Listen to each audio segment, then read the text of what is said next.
نحمده ونصلي على رسوله الكريم اما بعد فاعوذ بالله من الشيطان الرجيم بسم الله الرحمن الرحيم رب اشرح لي صدري ويسر لي امري واحلل عقدة من لساني يفقهوا قولي.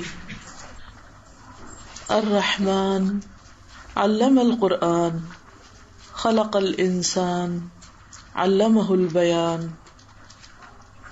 رحمان اسی نے قرآن سکھایا، اسی نے انسان کو پیدا کیا اور اسے بولنا سکھایا. اللہ تعالی ہم سب کا خالق ہے. یہ دنیا بھی اس نے بنائی اور ہمیں بھی اسی نے بنایا. پھر ہماری ہدایت کے لیے پیغمبر بھیجے.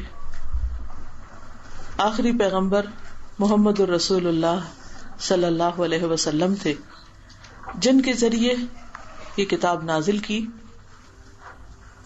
ان پر یہ قرآن اتارا گیا، انہوں نے یہ قرآن ہم تک پہنچایا.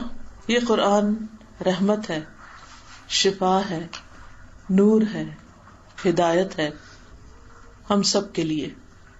یہ اللہ تعالیٰ کی بہت بڑی رحمت ہے کہ اس نے ہمیں دنیا میں بھٹکنے کے لیے نہیں چھوڑ دیا، بلکہ ہمارے ہر مسئلے کا حل بتایا.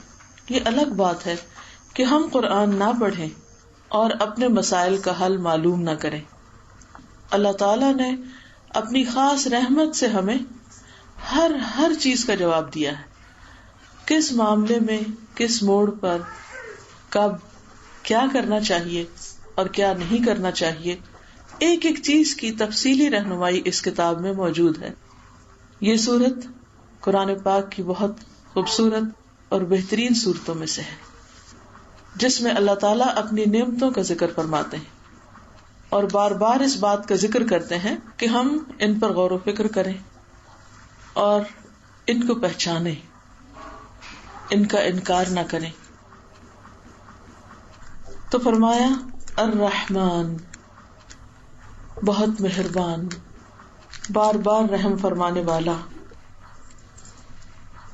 بہت ہی مہربان. اور اس کی رحمت کس سے پتہ چلتی ہے کہ علم القرآن، اس نے قرآن کی تعلیم دی ہے، خود اس نے دی ہے. تو یہ قرآن کسی انسان کا لکھا ہوا نہیں، کسی فرشتے یا جن کی طرف سے نہیں، بلکہ خود اس کائنات کے خالق کی طرف سے ہے. وہی خالق جس نے انسان کو بنایا تھا اور انسان کو دوسری مخلوق سے مختلف بنایا. علمہ البیان، اس کو بولنا سکھایا. بولنے کی طاقت، بولنے کی قوت اور پھر ایسے الفاظ بولنے کی قوت، یہ اللہ کی نشانیوں میں سے ہے. بولنے کو تو، آوازیں نکالنے کو تو جانور بھی نکالتے ہیں. ہر ذی روح کسی نہ کسی طرح اپنے جذبات کا اظہار کسی نہ کسی زبان میں ضرور کرتا ہے، لیکن انسان کا بولنا ان سب سے مختلف ہے، جس میں ہماری زبان، ہمارے دل، دماغ، سوچ، یہ ساری چیزیں انوالو ہوتی ہیں. اور پھر بولنے کے مختلف طریقے، مختلف زبانیں ہیں.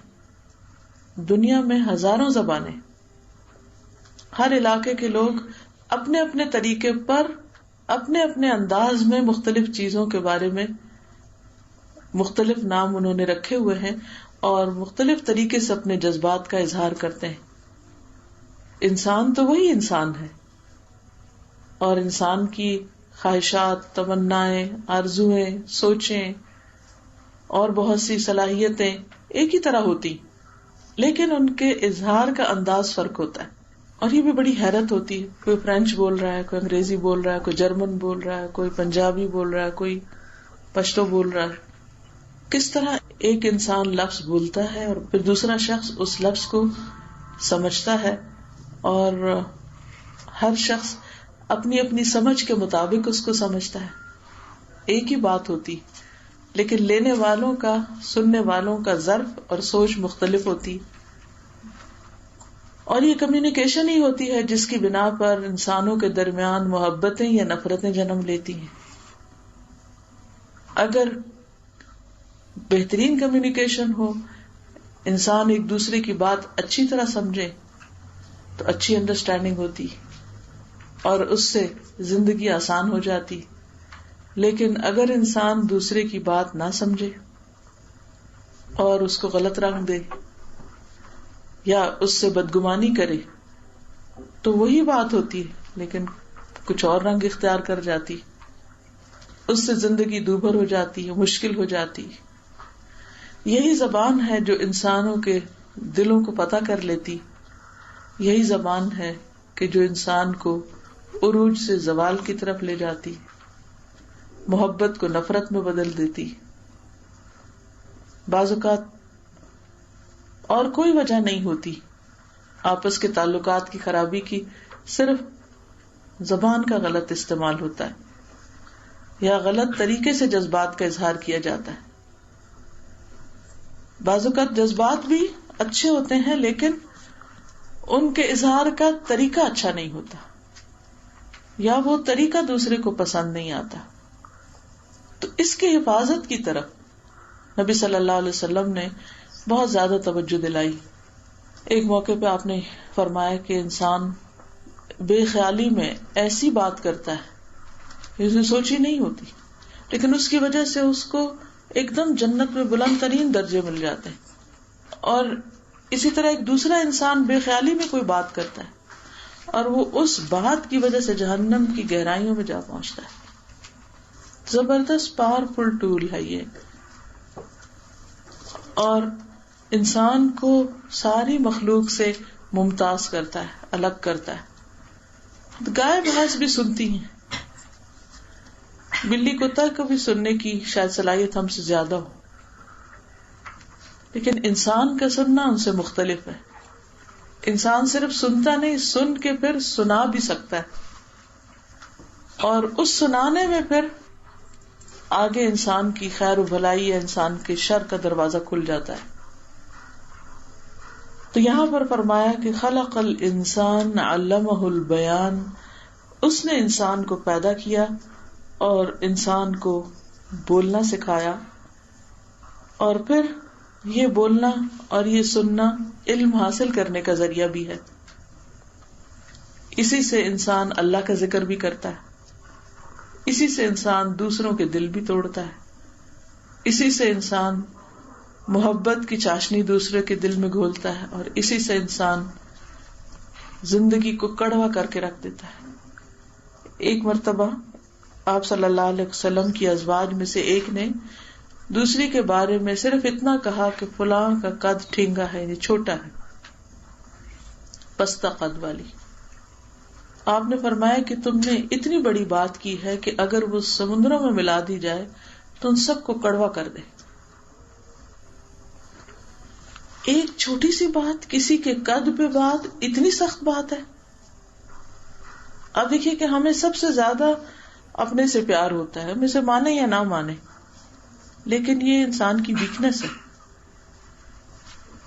کوئی انسان خدا کو گالیاں دے تو ہمیں تھوڑا سا برا لگے گا, تھوڑی تکلیف ہوگی, کوئی کسی کو ماں کی دے, بہن کی دے, لیکن اگر کوئی آپ کو گالی دے, آپ کو برا بھلا کہے, آپ کو کرٹیسائز کرے, اس وقت جو خون کھولتا ہے وہ کسی اور چیز میں نہیں کھولتا. بہت نیچرل سی بات ہے یہ. اسی لیے اس بات کو اتنا سخت بات کہا گیا. یہ بہت سخت بات ہے کہ انسان کسی کے ناک پہ, کسی کی آنکھوں پہ, کسی کے فزیک پہ, کسی کے ہائٹ پہ, کسی کے چال پہ, کسی کے کپڑوں پہ ہنسے یا مذاق اڑائے یا اس کو کوئی نام دے. اور یہ آپ دیکھیے کہ ہمارے معاشرے میں کتنا عام ہے. کبھی مذاق مذاق میں ہم دوسرے کے سب باتیں کہہ جاتے ہیں, اس کو بولنا نہیں آتا, اس کو چلنا نہیں آتا, فلاں کو پکانا نہیں آتا, اس کو تو ملنا نہیں آتا, اس کو رکھ رکھاؤ نہیں آتا, اس کو یہ نہیں, اس کو وہ نہیں. خاص طور پر آپ دیکھیں کہ جیسے رشتہ لینے سے پہلے اور پھر شادی کے بعد جس قسم کی گفتگویں عام طور پر خاندانوں میں ہوتی ہیں, اس سے کتنے جھگڑے فساد ہوتے ہیں. تو یہ جو بیان کی قوت ہے, یہ جو پار ہے, یہ انسان کے لیے بہت ہی, جہاں ایک طرف قیمتی اور بہت فائدہ مند چیز ہے, وہاں بہت ہی دنیا اور دین دونوں کے لحاظ سے بڑی نقصان دہ بھی ہے. آپ نے دیکھا ہوگا کہ بعض رشتے بڑے پیار کے ہوتے ہیں, محبت کے ہوتے ہیں, مثلا ماں اور بچے کا رشتہ کتنی محبت کا ہوتا ہے، لیکن آپ سوچئے کہ وہ کون سا وقت ہوتا ہے کہ جس وقت آپ کو بچوں کے اوپر بہت غصہ آتا ہے، جب وہ آپ کو جواب دیتے ہیں، جب وہ آپ کے ساتھ بدتمیزی کرتے ہیں، پھر آپ کے دل میں کیا آتا ہے، پھر آپ کیا سوچتے ہیں؟ اور پھر بچوں کی جب شادی ہو جاتی تو شادی کے بعد مثلاً بیٹا ہے تو اس کی بیوی اگر آپ کے ساتھ بدتمیزی کرے یا آپ کے ساتھ اچھا اخلاق نہ برتے تو آپ کے دل میں کیا تکلیف ہوتی. اسی طرح اگر بیٹی ہے تو داماد اگر آپ کے ساتھ عزت اور احترام سے پیش نہیں آتا کیا کیفیت ہوتی ہے کہ انسان سوچتا ہے کہ میں نے اتنی محبت سے بچوں کو اتنی تکلیفیں اٹھا کے پالا اور آج یہ میرے ساتھ ایسا سلوک کر رہے ہیں. اسی لیے اللہ تعالیٰ نے قرآن مجید میں خاص طور پر یہ حکم دیا ہے کہ تم والدین کو اف تک نہ کہو، ولا تقل لہما اف ولا تنہرہما، اور ان سے ڈانٹ کے بات نہ کرو، سختی نہ کرو، بدتمیزی سے بات نہ کرو. وصاحبہما فی الدنیا معروفا، اور دنیا میں ان کے ساتھ معروف طریقے سے، اچھے طریقے سے زندگی بسر کرو، یعنی ادب احترام. اور پھر خصوصی طور پہ فرمایا کہ وَاخْفِضْ لَهُمَا جَنَاحَ الذُّلِّ مِنَ الرَّحْمَةِ، رحمت کے ساتھ اپنے کندھے ان کے سامنے جھکا کے رکھو، یعنی اکڑ کے نہیں بیٹھو، اکڑ کے معاملہ نہیں کرو، بدتمیزی سے نہیں دیکھو، بلکہ کیا کرو، تمہارے پوسچر سے بھی ادب نظر آنا چاہیے، جھلکنا چاہیے. یہ حکم اللہ کا حکم ہے جس نے ہمیں پیدا کیا ہے. اور قرآن مجید میں اللہ تعالیٰ کئی بار اپنے حق کے بعد والدین کے حق کی بات کرتے ہیں. وَبِالْوَالِدَيْنِ إِحْسَانًا، والدین کے ساتھ احسان کرو. احسان کا مطلب کیا ہے کہ جتنا وہ تمہارے ساتھ کرتے ہیں تم اس سے بڑھ کے کرو، اس سے زیادہ اچھا کرو، کیونکہ برابر میں اچھا کرنا عدل کہلاتا ہے. یہ نہیں اللہ تعالیٰ نے فرمایا کہ والدین کے ساتھ عدل کرو، انصاف کرو، کہ انہوں نے تمہارا بہت خیال رکھا اور تمہارے ساتھ اچھا کیا تو تم بھی اتنا اچھا رکھو. نہیں، اس سے بہتر کرو، اس سے زیادہ اچھا کرو. اسی میں انسان کی بھلائی ہے، اسی میں انسان کی خیر ہے. کیونکہ جب انسان اپنے ماں باپ کے ساتھ اچھا کرتا ہے، ساس سسر کے ساتھ اچھا کرتا ہے، تو ان کے دل سے جو دعائیں نکلتی ہیں، ان کی جو نیک تمنائیں ہوتی ہیں، وہ جو تنہائیوں میں اپنی دعاؤں میں پھر بچوں کو یاد کرتے ہیں، اس سے بچوں کی زندگی میں بہت برکت آتی، بہت خیر نصیب ہوتی. لیکن جب انسان والدین کے ساتھ اچھا نہیں کرتا اور چھوٹی چھوٹی باتوں کو بہانہ بنا لیتا ہے کہ میرے ساتھ بھی تو انہوں نے ایسا اور ایسا کیا، تو نتیجہ کیا ہوتا ہے؟ ہو سکتا ہے کہ وقتی طور پر وہ آپ کو کچھ نہ کہیں، چھوڑ دیں آپ کے حال پر. کئی دفعہ ایسا ہوتا ہے نا، بچے کچھ کرتے ہیں تو تکلیف بہت ہوتی، لیکن انسان کہتا ہے چلو چھوڑو، اگنور کر دیتے، لیکن ایک دل میں تکلیف تو رہ جاتی. اب اوپر اللہ بیٹھا ہوا دیکھنے والا کہ ماں باپ نے کیا کیا، بچوں نے کیا کیا، پھر ماں باپ نے کیا فیل کیا، پھر بچوں کا ری ایکشن کیا تھا. یہ سارے ہمارے تانے بانے جو ہیں ہم نہیں بعض اوقات دیکھ رہے ہوتے، وہ اوپر والا دیکھ رہا ہوتا ہے. وہ ہمارے ظاہر کو بھی دیکھتا ہے، وہ ہمارے دلوں کا حال بھی جانتا ہے، اور الٹیمیٹ ہمارے اعمال کی جزا اور سزا اس کے ہاتھ میں ہے. اور جب وہ نافذ ہوگی کوئی اس کو روک نہیں سکتا، کوئی اس کو منع نہیں کر سکتا کہ یا اللہ تو فلاں کو یہ نہ دے یا فلاں کو یہ سزا نہ دے. نہیں، جو وہ چاہے، جیسا وہ چاہے، جتنا وہ چاہے، دنیا میں بھی اور آخرت میں بھی.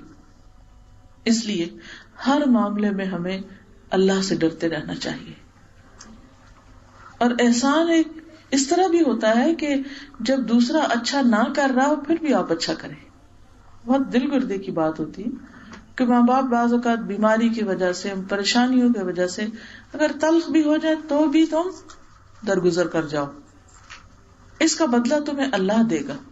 اور اگر تم نے ان کے ساتھ اچھا نہیں کیا تو والدین کے ساتھ بدتمیزی یا والدین کے ساتھ برا سلوک ان گناہوں میں سے ہے جس کی سزا انسان کو آخرت سے پہلے دنیا میں بھی مل جاتی ہے. انسان مر نہیں سکتا جب تک وہ دیکھ نہ لے اس سزا کو جو اس کی بنتی ہے والدین یا رشتہ داروں کے ساتھ ظلم اور زیادتی کرنے کی شکل میں. بعض اوقات ہم ایک غلط کام کرتے ہیں, ہمیں فوری طور پہ کچھ نہیں ہوتا تو ہم سمجھتے ہیں کچھ نہیں ہم ٹھیک کر رہے ہیں, اور اپنے آپ کو جسٹیفائی کر کے پھر مزید اس سے آگے بڑھ جاتے ہیں, اس سے آگے بدتمیزی, اس سے آگے غلط کام کرتے ہیں, دلوں میں رکھ لیتے ہیں, بغض پالتے ہیں.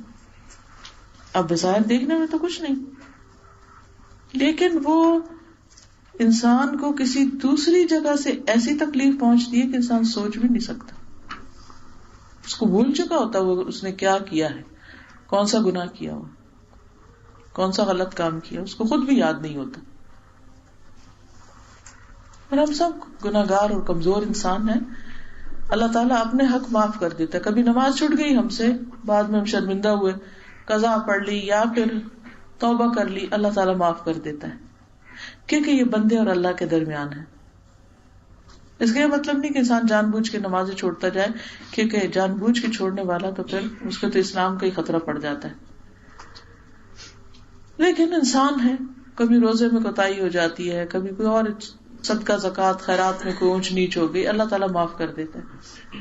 لیکن جہاں بندوں کا معاملہ ہے بہت سخت معاملہ ہے. بندوں کی معافی کا معاملہ اللہ نے بندوں کے ہاتھ میں دے دیا اصل میں, اور فرمایا کہ میں تو اس وقت تک نہیں معاف کروں گا جب تک کہ بندے آپس میں معاف نہ کر لیں, حتیٰ کہ جنت میں جانے سے پہلے پل پار کر آئے. پل صراط پار ہو گیا ہے, نامہ اعمال دائیں ہاتھ میں ہے, جنت کا ٹکٹ بھی مل چکا ہے کہ اب انٹری چلو اس رستے پہ. انٹر ہونے سے پہلے پھر روک لیا جائے گا, اور ایک نہر جس کو نہر الحیات کہتے ہیں وہاں دلوں کو دھویا جائے گا, آپس میں ایک دوسرے سے صلح کرائی جائے گی یا آپس میں ایک دوسرے سے معافی تلافی کرائی جائے گی, تب جنت میں داخل ہوں گے. کیونکہ جنت والوں کے دل سب کے ایک طرح کے ہوں گے, اختلاف نہیں ہوگا ان میں, ایک دوسرے سے نفرت, عداوت, بغض, کھچاؤ, کوئی بیڈ فیلنگ ہوگی نہیں, کیونکہ جنت کے لیے کوالیفائی کرتے ہی وہ ہیں جن کے دل صاف ہوں. چونکہ ہم انسان ہیں, ہمیں کچھ نہ کچھ کسی سے ٹھیس پہنچ جاتی ہے, تکلیف ہو جاتی ہے, پھر ہم دل میں بھی رکھ لیتے ہیں, پھر ہم دل سے نکالنے کی بھی کوشش کرتے ہیں لیکن پھر نہیں نکال پاتے, اور اتنے میں موت آ پکڑتی ہے.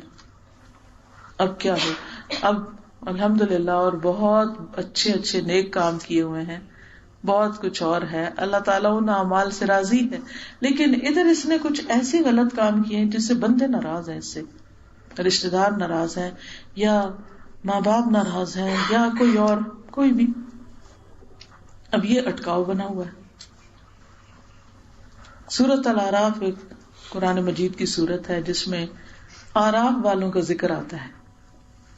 اعراف والے وہ جن کے نیک اور بد اعمال برابر ہیں, یا یہ کہ انہوں نے بہت نیکیاں کی مگر ایک گناہ ایسا کیا ہوا کہ وہ رکاوٹ بنا ہوا ہے.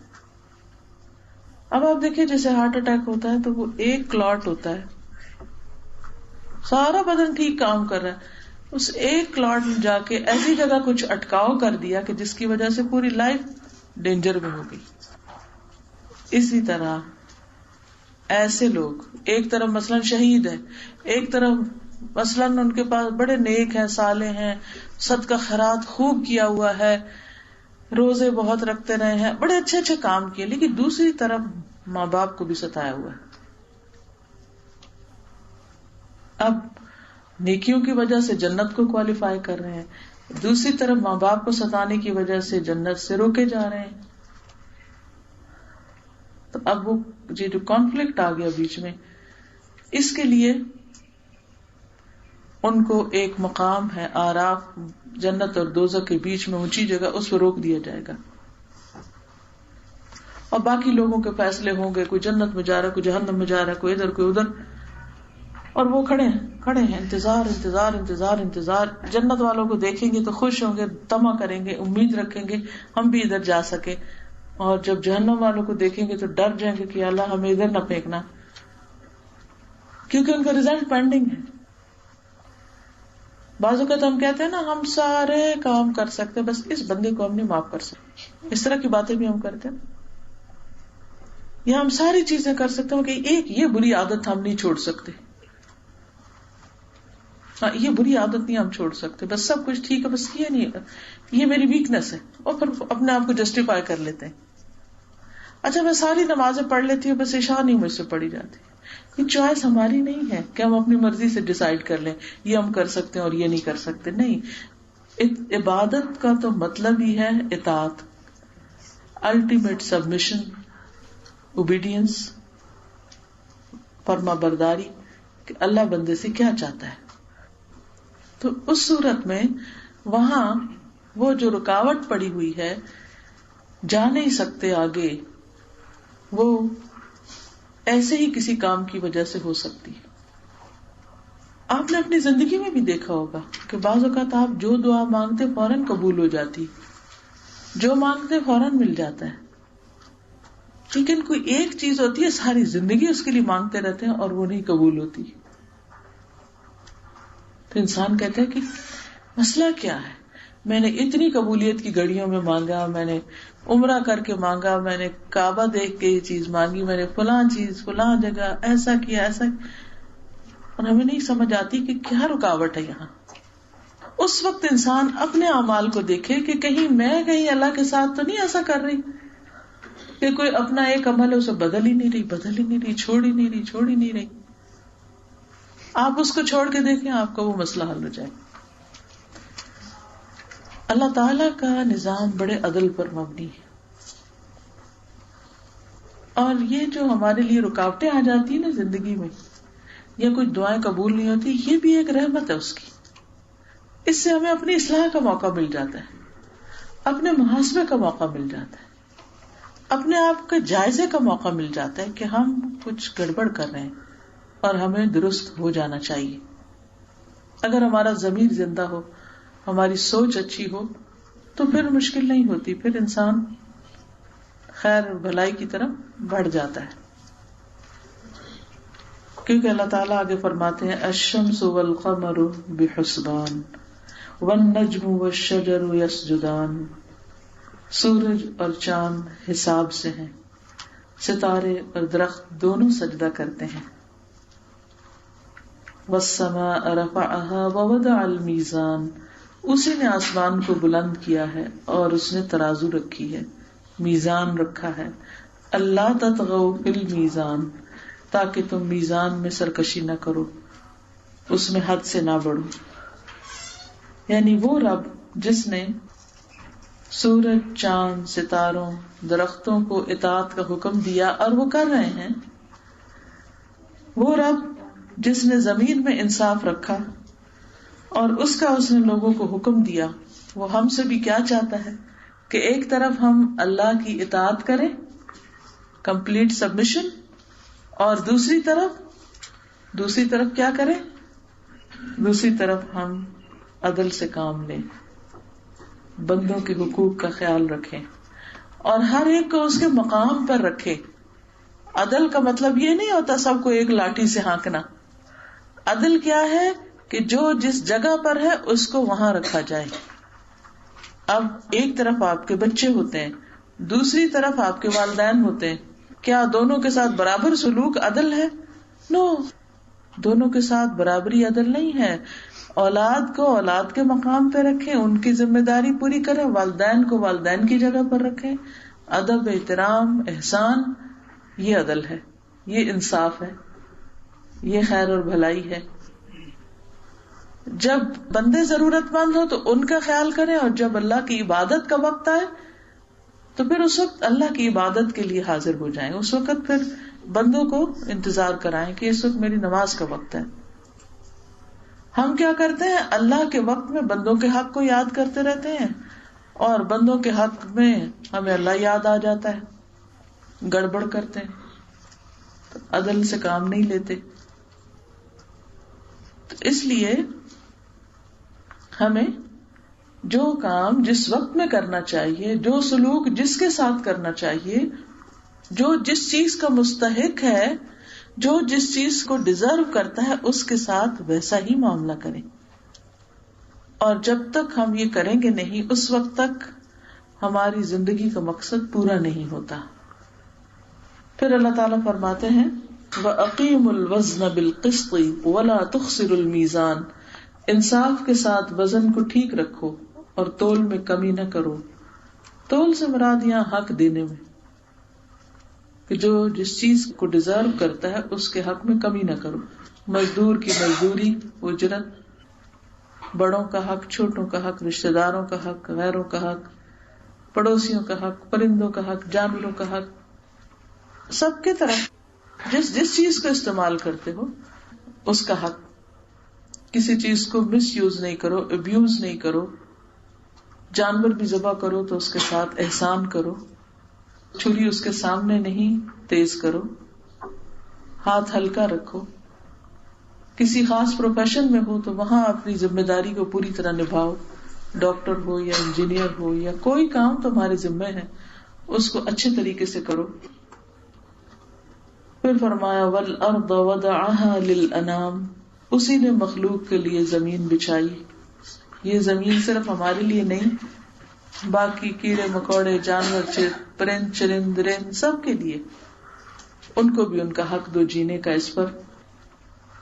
فِيهَا فَاكِهَةٌ وَالنَّخْلُ ذَاتُ الْأَكْمَامِ، جس میں میوے ہیں، خوشے والے کھجور کے درخت ہیں. وَالْحَبُّ ذُو الْعَصْفِ وَالرَّيْحَانِ، اور بھوسی والا اناج ہے، یعنی اناج کے اوپر کا جو چھلکا ہے اس کا ذکر ہے، اور خوشبودار پھول ہیں. فَبِأَيِّ آلَاءِ رَبِّكُمَا تُكَذِّبَانِ، پس اے انسانوں اور جنوں تم اپنے رب کی، اپنے پروردگار کی کس کس نعمت کو جھٹلاؤ گے. اللہ تعالیٰ اپنی نعمتیں گنوا کے پھر انسانوں سے پوچھ رہا ہے، اور یہ جملہ بار بار اس صورت میں ریپیٹ ہوتا ہے کہ اے بندے، میں نے تیرے ساتھ اتنا احسان کیا، تو نے میری نعمتوں کو کیوں نہیں یاد رکھا؟ تو نے میری نعمتوں کو کیوں نہیں پہچانا؟ تو نے اپنا فرض کیوں نہیں پورا کیا؟ جب تیرے لیے میں نے اتنا کچھ بنایا تو اپنے رب ہی کو یاد نہیں کرتا؟ تو اسی کا حق بھول گیا. اور جب رب نے تیرے مال میں تیرے پاس دوسروں کا حق رکھ دیا تو نے ان کو وہ کیوں نہ لوٹایا؟ اللہ نے زمین میں جتنے ریسورسز پیدا کیے ہیں وہ سارے انسانوں کے لیے صرف کافی نہیں، اس سے بھی زیادہ ہیں. لیکن انسانوں کی غلط تقسیم نے باقی انسانوں کے لیے زندگی دوبھر کر دی ہے. اس ظلم کی وجہ سے کہ چند انسان ان ریسورسز کو مس یوز کر رہے ہیں اور باقی بھوک کاٹ رہے ہیں، یا مختلف اور طریقوں سے انسانوں کے حقوق کے اوپر اثر پڑا ہے، تو ان سب چیزوں کی پوچھ ہوگی. اور جب اللہ پوچھے گا اس وقت تم کس نعمت کا انکار کر سکو گے کہ میں تو نہیں جانتا اس چیز کو؟ نہیں، ہر انسان سے سوال بھی اتنا ہی کیا جائے گا جتنا اس کو ملا، اور جو اس کو ملا اس پر اس سے سوال ہوگا. سورۃ التکاثر میں آتا ہے وَلَتُسْأَلُنَّ يَوْمَئِذٍ عَنِ النَّعِيمِ، اور تم سے ضرور پوچھا جائے گا اس دن نعمتوں کے بارے میں. کسی دن آپ کاغذ پین لے کے بیٹھیں اور صبح سے شام تک جو آپ کھاتے ہیں صرف ان سب چیزوں کے نام لکھیں اور پھر گنے کتنی چیزیں. کبھی ٹماٹر مہنگے ہو جاتے ہیں تو کھانے میں ٹماٹر نہ ہو تو ہم کہتے ہیں کھانے کا ٹیسٹ نہیں بنا، ٹماٹر نہیں ہے. کتنا اس کو مینشن کرتے ہیں، ایک چیز کم ہو جائے. تو ایک ایک ڈش کے اندر کتنے انگریڈینٹس ہیں اور کتنا پھر ہم تول ناپ کے پرفیکٹلی ان کو مکس کرتے ہیں تاکہ ٹیسٹ بنے. تو ایک چیز جو ہم کھاتے ہیں اس کے اندر کئی چیزیں ملائی ہوتی ہیں، ہم نے ان سب کو الگ الگ کر کے لکھے. آپ حیران ہو جائیں گے کہ ایک دن میں ہم اتنا کچھ یوز کرتے ہیں. کچھ چیزیں زمین سے آ رہی ہیں، کچھ پہاڑوں سے آ رہی ہیں، کوئی جانور ہمارے لیے بنانے پہ دن رات بیچارے لگے ہوئے. کبھی ہم نے سوچا جب ہم دودھ پیتے ہیں کہ یہ دودھ بنا کیسے؟ ایک چلتی پھرتی فیکٹری اللہ نے ہمارے لیے لگائی. گائے یا بھینس کتنا زیادہ گھاس کھاتی ہے اور اس گھاس سے پھر دودھ بنتا ہے، اس کا خون بھی بنتا ہے، گوبر بھی بنتا ہے. ہم شہد کھاتے ہیں، شہد کیسے بنتا ہے؟ ایک مکھی کتنی جان ماری کرتی، کتنا بھاگتی دوڑتی ہے اس چھوٹے چھوٹے پھولوں کے رس کو چوستے وقت، کہ اگر ہم نیکڈ آئی سے دیکھیں تو شاید وہ اس کی کوئی کوانٹٹی سمجھ ہی نہ آئے کہ کیا کھایا اس نے کس پودے سے.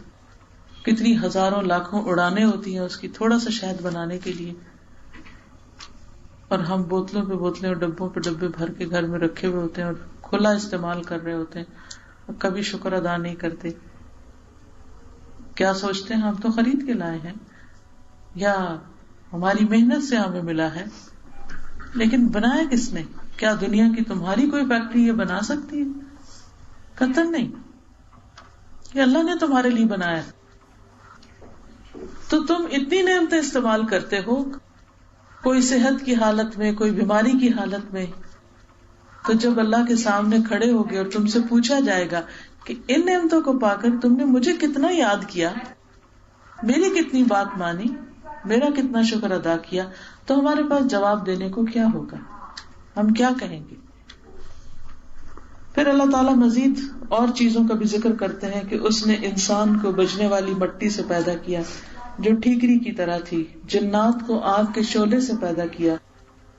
پس تم اپنے رب کی کس کس نعمت کو جھٹلاؤ گے؟ کہ انسان اپنی تخلیق پر تو غور کرے کہ کس چیز سے وہ بنا ہے اور کیسی کیسی صلاحیتیں اللہ نے دی، اور اللہ نے انسان کو انسان بنایا. وہ رب ہے دونوں مشرقوں اور دونوں مغربوں کا. تو اے جن و انس، تم اپنے رب کی کس کس نعمت کو جھٹلاؤ گے؟ سورج کا نکلنا اور غروب ہونا دونوں ہی انسان کے لیے کتنا خوبصورت منظر رکھتے ہیں، اور پھر دن میں دھوپ کا چمکنا اور رات کو اندھیرے میں سونا کیسی کیسی نعمتیں ہیں. اگر ایک ہفتہ مسلسل سورج نظر نہ آئے تو دل کی کیا کیفیت ہوتی، اور اگر رات کو بھی سورج غروب ہی نہ ہو تو ہمارا حال تھکاوٹ سے کیا ہو. مرج البحرین یلتقیان، اس نے دو دریا جاری کر دیے جو ایک دوسرے سے مل جاتے ہیں. اور دیکھو کہ مختلف سمتوں سے پانی آتا ہے، پھر ایک جگہ ان کا ملاپ ہو جاتا ہے، وہ بھی کتنا خوبصورت منظر ہوتا ہے.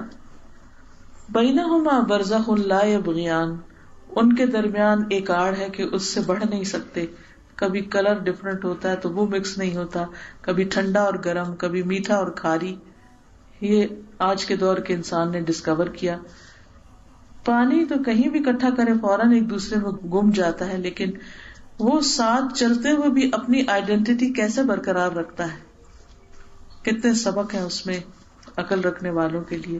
یہ ساری نعمتیں اور یہ منظر اور یہ خوبصورتیاں اور یہ ضروریات انسان کی کس نے پوری کی، کس نے بنائی؟ کون ہے خالق، کون ہے مالک، کون ان سب کو پھر مینٹین بھی کیے ہوئے کہ یہ سب کچھ مسلسل مستقل طور پر ہو رہا ہے. ہم تو ایک دن عبادت کرتے ہیں، دوسرے دن پھر چھوڑ دیتے ہیں، ہمارے اندر کوئی اسٹیبلٹی نہیں. لیکن اللہ نے ہمارے لیے جو چیزیں پیدا کی ہیں وہ جم کے لگ کے کھڑی. مثلاً آپ اپنے باغ کے کسی پودے کو دیکھیں، سارا سال وہ ایک جگہ کھڑا ہے، ادھر ہی کھڑا ہے، اور پھر وہ پودا پھل دے دیتا ہے، پھر پھل دے دیتا ہے، پھر پھل دے. وہی کتنا تابعدار ہے، کھڑا ہے، وہ ادھر ادھر نہیں بھاگ کے جا رہا. جہاں آپ اس کو چھوڑ کے جاتے ہیں وہیں جا کے دیکھتے ہیں. تو ہمارا کیا حال ہے؟ ہم اپنے رب کے حضور کتنی دیر کھڑے ہوتے ہیں؟ ہماری نماز میں خشوع کتنا ہے؟ ہم کوئی بھی کام کرتے ہیں تو تھوڑے دنوں میں اکتا جاتے ہیں، ہم کہتے ہیں انف از انف، بہت کر لیا. خاص طور پر نیکی کا کام، برائی کرتے نہیں تھکتے، لیکن نیکی کسی کے ساتھ تھوڑی سی بھی کر لیتے پھر ہم اکتا جاتے ہیں. عام طور پر کیا ہوتا ہے ابتدا میں، مثلا کہ خدا نہ خواستہ کہیں ڈیتھ ہوتی ہے، سارے لوگ آ جاتے ہیں، جذبات میں سب آ جاتے ہیں، ایک ہنگامہ کر دیتے ہیں، ایک رش کر دیتے ہیں، پھر اس کو سارے چلے جاتے ہیں، پھر آہستہ آہستہ سب بھول جاتے ہیں، سارے اپنے کاموں میں لگ جاتے ہیں، اور آپ وہاں اکیلے اپنا صدمہ سہنے کو، سب چلے گئے. تو انسانوں کے مزاج کے اندر ہے ہی نہیں. تو ہر چیز میں تبدیلی آ جاتی ہے. لوگ بدل جاتے ہیں، دل بدل جاتے ہیں، حالات بدل جاتے ہیں، نفرت محبت میں تبدیل ہو جاتی ہے، محبتیں بے رخی میں تبدیل ہو جاتی ہیں. یہ ساری چیزیں اللہ کے اذن سے ہوتی ہیں. چونکہ اللہ نے امتحان کے لیے ہمیں بنایا، اس لیے وہ مسلسل تبدیلی کرتا ہے، اور پھر ہم سے دیکھتا ہے کہ اس تبدیلی میں ہم اس کی اطاعت میں جمے رہتے ہیں کہ نہیں، ہمارے اندر استقامت آتی ہے یا نہیں، ہم وقت پہ حاضر ہوتے ہیں یا نہیں.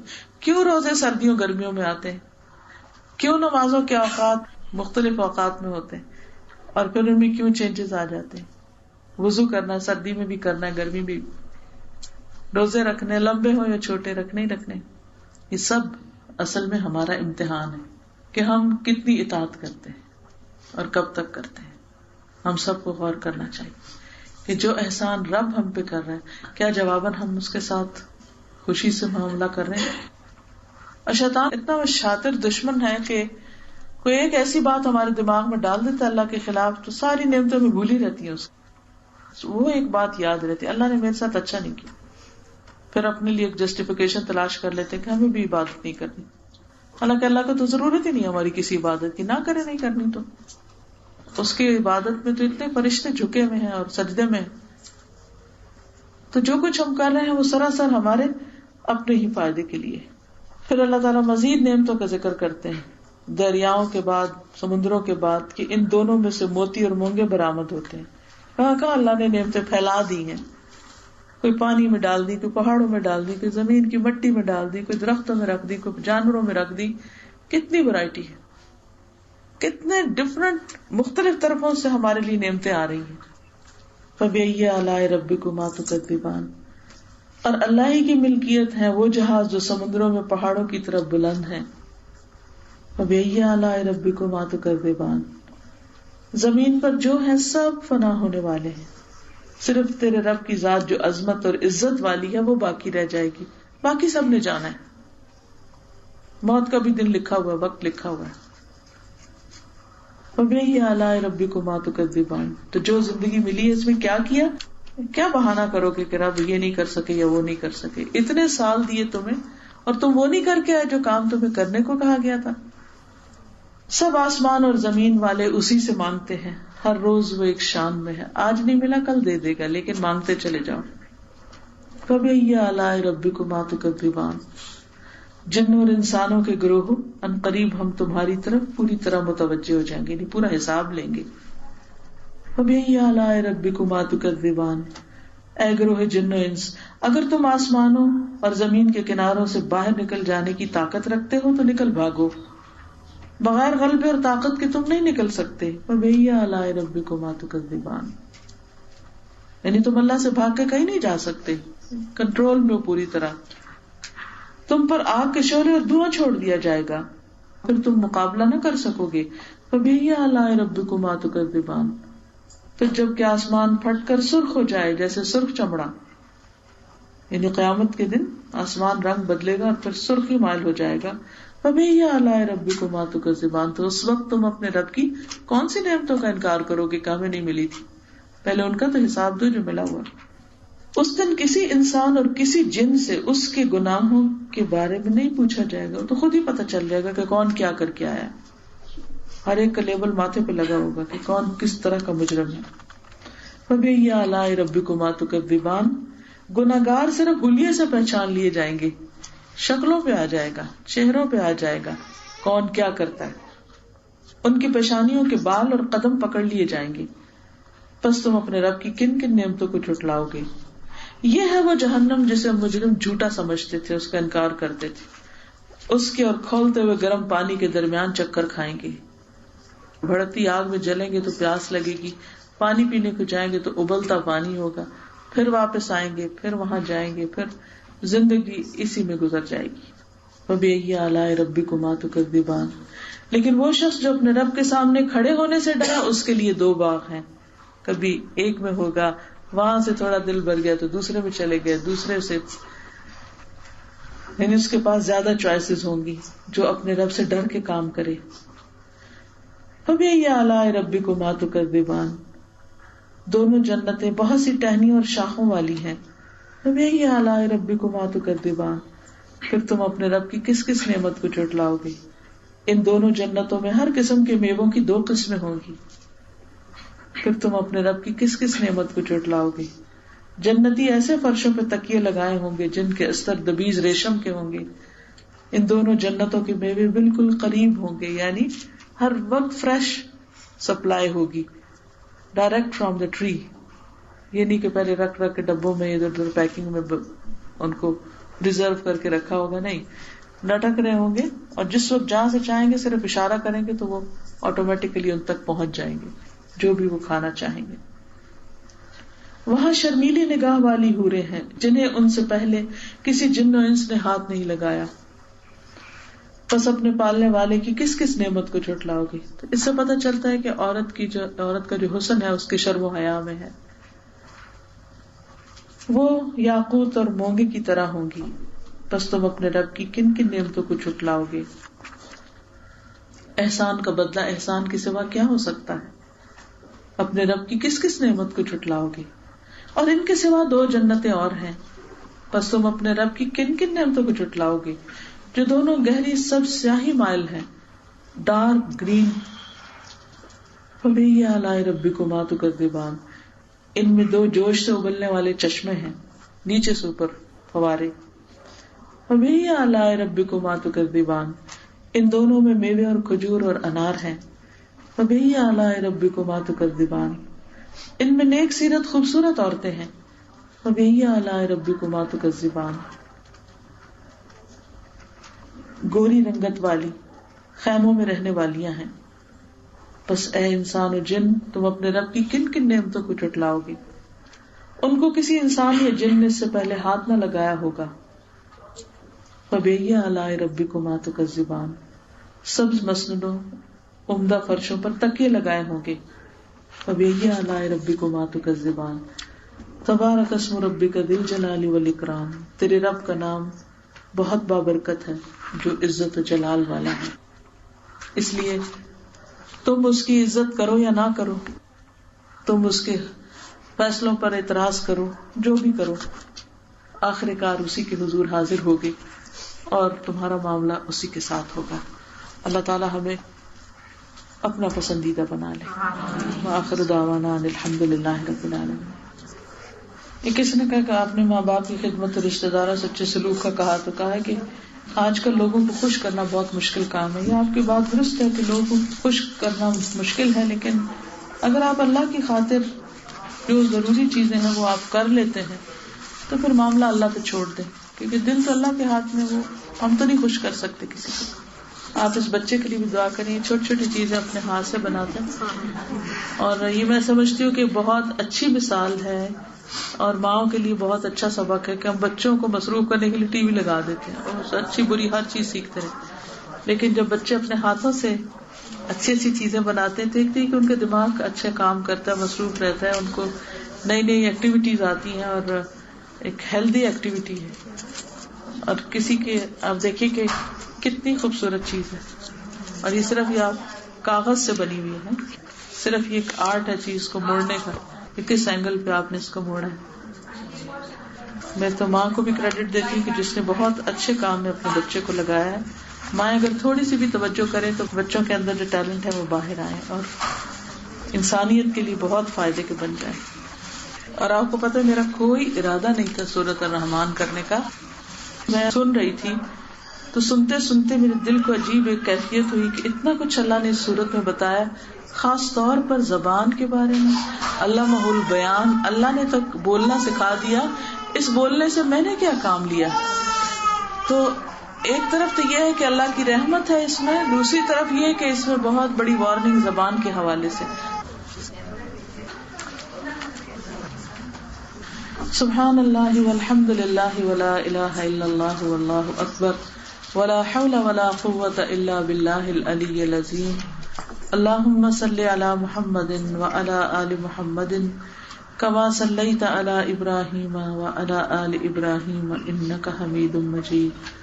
اللہم بارک علی محمد وعلی آل محمد کما بارکت علی ابراہیم وعلی آل ابراہیم انک حمید مجید. ربنا آتنا فی الدنیا حسنۃ وفی الآخرۃ حسنۃ وقنا عذاب النار ربنا لا تزغ قلوبنا بعد إذ هديتنا وهب لنا من لدنك رحمة إنك أنت الوهاب ربنا هب لنا من أزواجنا وذرياتنا قرة أعين واجعلنا للمتقين إماما لا إله إلا أنت سبحانك إني كنت من الظالمين لا حول ولا قوة إلا بالله العلي العظيم لا إله إلا الله وحده لا شريك له له الملك وله الحمد وهو على كل شيء قدير لا حول ولا قوة إلا بالله لا إله إلا الله لا نعبد إلا إياه له النعمة وله الفضل وله الثناء الحسن لا إله إلا الله مخلصین لہ الدین ولو کرہ الکافرون. یا اللہ پاک جو کچھ ہم نے پڑھا ہے ہمیں اس پر عمل کرنے والا بنا دے. اللہ ہمیں اپنی زبان کی حفاظت کی توفیق عطا فرما. ہماری زبان کو اپنا ذکر کرنے والا بنا دے, شکر کرنے والا بنا دے. لوگوں کے لیے تکلیف اور آزاری نہیں, لوگوں کے لیے آسانی اور رحمت کا ذریعہ بنا دے. یا اللہ ہماری زبان سے ایسے کلمات نکلے جو ہمارے لیے صدقہ بن جائیں. اللہ ہمیں ہر شر سے محفوظ رکھ, اور ہم سے جو بھی غلطیاں اور کوتاہیاں ہوئی ہیں کسی بھی انسان کے بھی حق میں, اللہ تعالیٰ تو ہمیں بھی معاف کر دے اور ان کو بھی معاف فرما دے. یا اللہ تو ہم سب کو صحت اور عافیت سے نواز, اس گھر پر اپنی خیر و برکت نازل فرما, رحمت نازل فرما. جتنی بہنیں آئی ہیں ان کا آنا قبول فرما. یا اللہ تو ہم سب کو ہر برے وقت سے محفوظ رکھ, اور اب ہمارے گناہوں کی وجہ سے ہمیں نہ پکڑنا. اللہ پاکستان کی حفاظت فرما, اللہ ہر برے وقت سے بچا. یا رب العالمین ہر شخص جس بات پہ پریشان ہے ان کی پریشانی دور فرما. یا اللہ ہمارے بچوں کو صحت اور عافیت عطا فرما, انہیں نیک ہدایت عطا فرما, انہیں ایمان کی دولت نصیب فرما. ہمارے والدین پہ اپنی رحمت فرما. یا اللہ جو دنیا سے جا چکے ان کی بخشش فرما. یا رب العالمین تم ہماری اولاد کو ہماری آنکھوں کی ٹھنڈک بنا دے.